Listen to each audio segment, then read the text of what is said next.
Street-level individual drug suspect sa Rosales, Pangasinan, timbog sa bypass operation. Detalye ng balita mula kay Freddy Fajardo, Aris 38. Masantos siya kabasan at amin sa ating mga kababayan dyan sa Pangasinan, Freddy. Masantos siya kabusan ko yung Angel.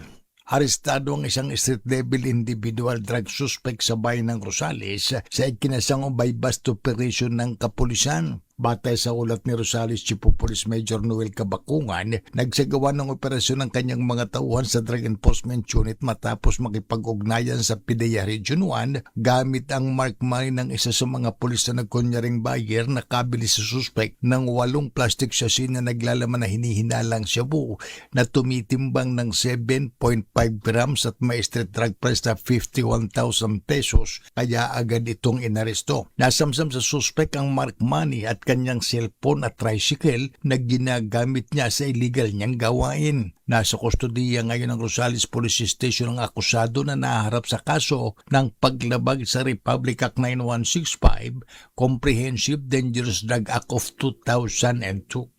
Mula sa Action Radio Pangasinan, ito si Freddy Fajardo, Aris 38 nag-uulat para sa DCRH, una sa Pilipinas, una sa Pilipinas. Maraming salamat, Freddy.